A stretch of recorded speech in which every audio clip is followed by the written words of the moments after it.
Good morning मित्रों, very very good morning. सबको खमा गणी राम राम जी। और आप सबको very very good morning.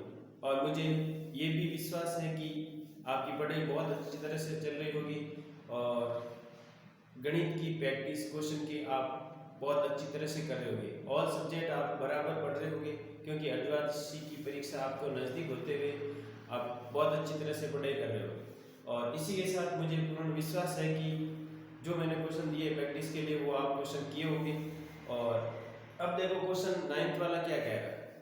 Question 9th वाला ये कह रहा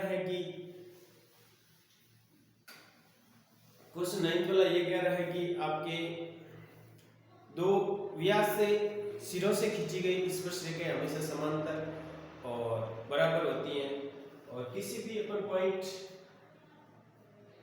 और अन्य बिंदु से कोई खींची गई स्पर्शरेखा भी बराबर होती है और उनको पॉइंट को मिलाने पर उसमें एक 90 डिग्री कोण बनता है। जैसे इसमें क्या कह रहा है, एक्स वाई और एक्स डैश वाई डैश दो समांतर रेखाएं स्पर्श रेखाएं, दो स्पर्श समांतर रेखाएं व्यास के सिरों से खींची गई दो स्पर्श और समांतर रेखाएं क्या एक्स डैश वाई डैश।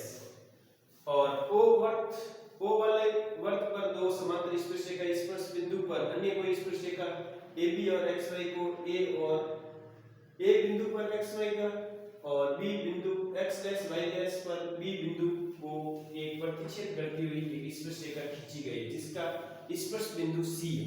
स्पर्श बिंदु क्या है? सी है। और सिद्ध करना है कि एओबी एक 90 डिग्री कोण होगा। ये क्या होगा? एओबी क्या होगा? एक समकोण होगा।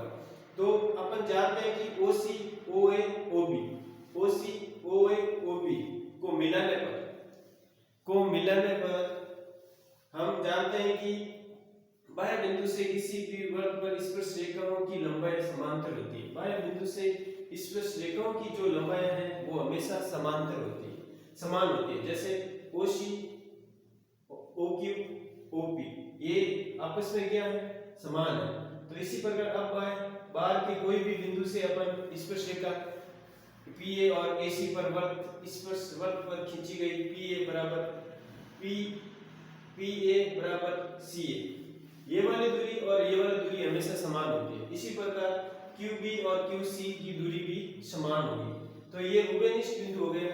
और PA बराबर AC ये हमेशा समान होती हैं। O इसमें उभयनिष्ठ भुजा है, इसमें OA क्या है? उभयनिष्ठ भुजा है। और त्रिभुज PAO लेते हैं, PAO ये वाला त्रिभुज और AOC ये वाला त्रिभुज लेते हैं। इसमें सरांसम नियम का पालन होता है। क्या होता है? ऐसे सरांसम नियम का पालन होता है। इसी प्रकार PAO और CO लेते हैं तो ये CT वाला नियम लागू होता है। PAC बराबर 2PA होता है। PAC ये एंगल वाला, ये एंगल की बात कर रहा है। ये अगर एंगल CAO ये 2PA और 2CAO के इक्वल होता है। तो QBAO और CBO ये दोनों आपस में क्या है? बराबर है। ये कौन क्या है? आपस में बराबर है। तो हम जानते हैं ये समीकरण नंबर 1 देते हैं, ये समीकरण CB है, ये 2 देते हैं। और इसी प्रकार हमें पता है कि दोनों का मान क्या है? 90 डिग्री।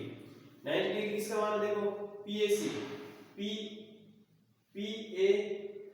PAC और दूसरा है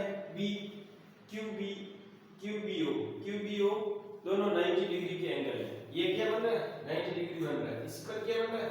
90 डिग्री बन रहा है। B और A क्या बन रहा है? 90 डिग्री एंगल बन रहा है। तो दोनों 180 हो गए। कितने हो गए? 180।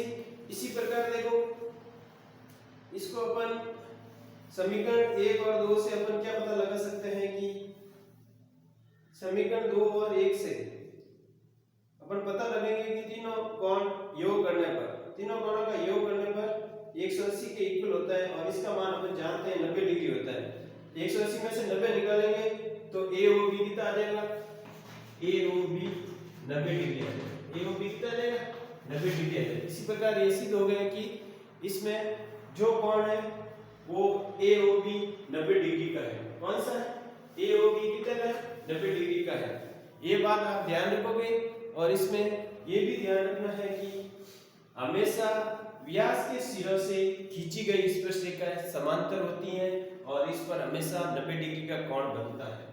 और रेखा स्पर्शरेखा एक्स वाई और एक्स डैश वाई डैश से छेदन रेखा बिंदु सी से अपने स्पर्शरेखा अन्य स्पर्शरेखा खींचते हैं तो इसमें 90 डिग्री 90 डिग्री दोनों बिंदुओं को मिलाने पर बिंदु ए और बिंदु बी को मिलाने पर हमेशा 90 डिग्री का कोण बनता है। कितना का बनता है 90 डिग्री का कोण बनता है। ये चीज आप मेरे मित्रों विद्यार्थियों ये चीज आप याद रखोगे।